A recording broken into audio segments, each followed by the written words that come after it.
Extremely challenging to know who the real Jezebel narcissist was in a couple whose relationship failed, because Jezebels are typically very charismatic and friendly to those other than their spouse.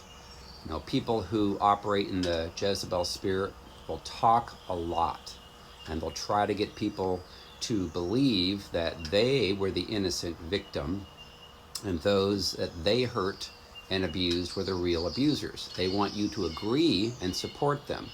They're obsessive, they're compulsive, they're professional grade actors and actresses. Ultimately, they're fake.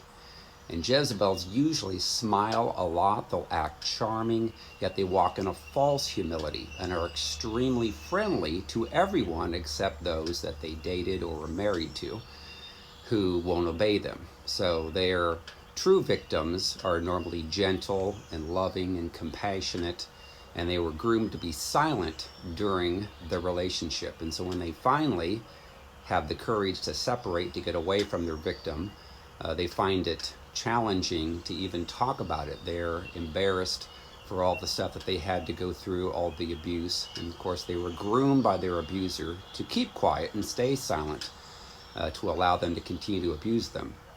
So those who operate in the Jezebel spirit will talk to as many people who will listen as possible to their false narrative. They will go on social media constantly to try to get people to feel sorry for them and act like they were the poor victims instead of the true abuser. And as time goes forward, they will come up with even more exaggerated lies, because their demons are speaking to them, telling them what to say and how to cause that victim to look. So Jezebels, of course, can be a woman or a man. They're very demonic, they're very evil, very sly, very cunning. They walk in a sexual impurity. They live a fleshly life, oftentimes drinking and partying, and they really have no peace, and they have a lot of anxiety.